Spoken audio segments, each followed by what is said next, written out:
Bueno, suficiente azufre como para lo que hemos mostrado en Libia.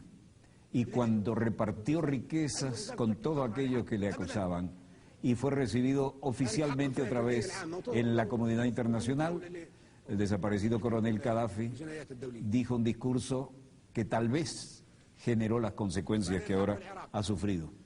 Dijo demasiadas cosas que no estaban tampoco acostumbrados a oír ahí.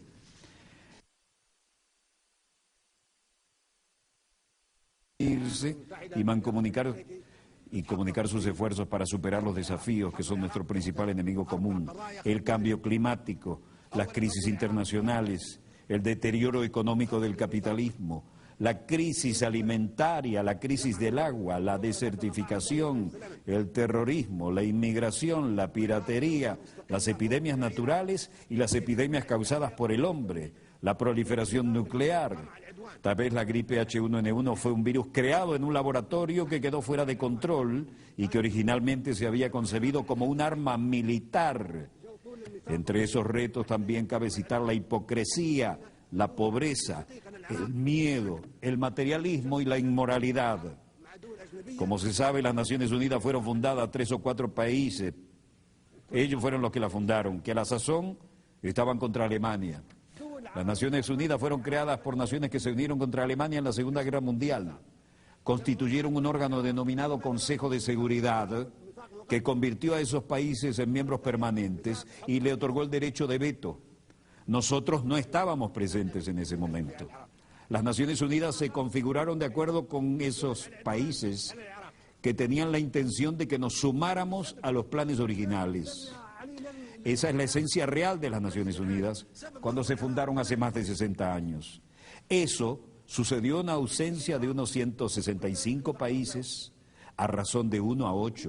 Es decir, 1 estaba presente y 8 estaban ausentes.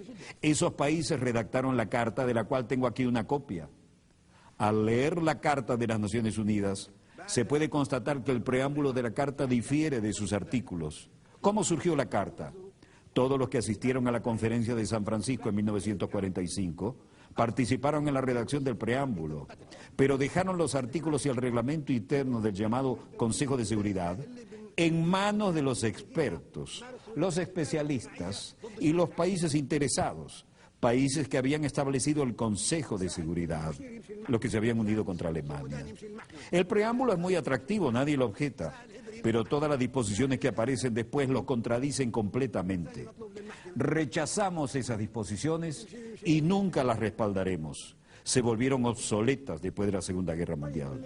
En el preámbulo, por ejemplo, se afirma que todas las naciones, pequeñas o grandes, son iguales. ¿Somos iguales en lo que respecta a los pueblos y en los puestos permanentes del Consejo de Seguridad? No, no lo somos. En el preámbulo se afirma por escrito que todas las naciones son iguales, sean pequeñas o grandes. ¿Tenemos nosotros derecho de veto? ¿Somos iguales? No. En el preámbulo se dice que tenemos igualdad de derechos, ya sean nuestros países grandes o pequeños. Eso es lo que se declara y lo que acordamos en el preámbulo. Por tanto, el veto en el Consejo de Seguridad contradice la Carta. No aceptamos ni reconocemos el veto. En el preámbulo de esta Carta se afirma que no se deberá recurrir a la Fuerza Armada, salvo en interés común. Ese es el preámbulo que acordamos y firmamos, y nos sumamos a las Naciones Unidas porque queríamos que esta carta reflejara eso. Se indica que solo se recurrirá a la Fuerza Armada en interés común de todas las naciones. ¿Pero qué ha sucedido desde entonces? Han estallado 65 guerras desde la creación de las Naciones Unidas y desde la creación del Consejo de Seguridad. 65 guerras desde su creación, con millones y millones de víctimas, más que en la Segunda Guerra Mundial. ¿Acaso en esas guerras, así como la agresión y la fuerza se utilizaron en esas 65 guerras, responden al interés común de todos nosotros representados aquí? No. Esas guerras se llevaron a cabo en aras de los intereses de 1, 3 o 4 países, pero nunca de todas las naciones. Hablaremos acerca de si esas guerras respondían al interés de un solo país o de todas las naciones. Esto contradice de manera flagrante la Carta de las Naciones Unidas que firmamos. Y a menos que actuemos de conformidad con esta Carta de las Naciones Unidas que acordamos, lo rechazaremos y no temeremos hablar con nadie en términos que no sean diplomáticos.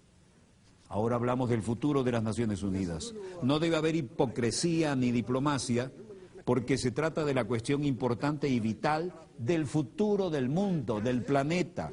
La hipocresía dio lugar a estas 65 guerras que han estallado desde la creación de las Naciones Unidas.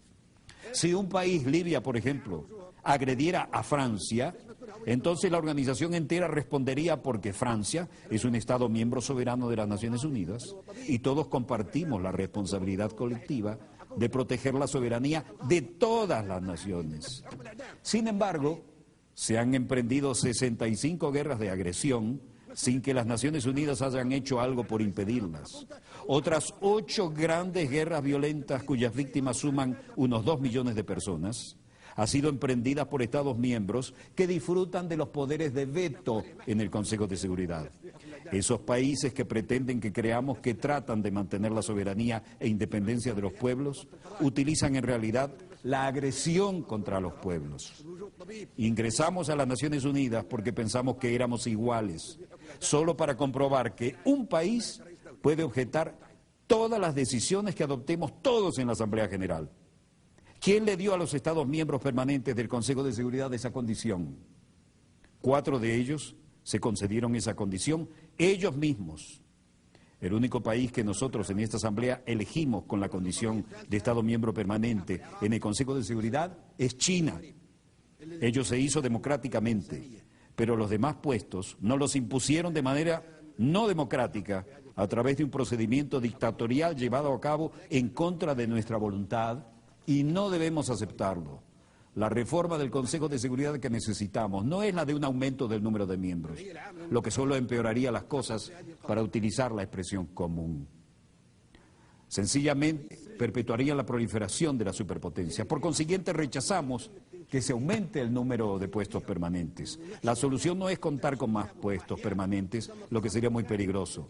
Aumentar las superpotencias aplastaría a los demás pueblos de los países pequeños, vulnerables y del tercer mundo, que se están agrupando en lo que denominamos el grupo de los 100. 100 países pequeños que se unen en un foro que un miembro ha denominado el Foro de los Países Pequeños.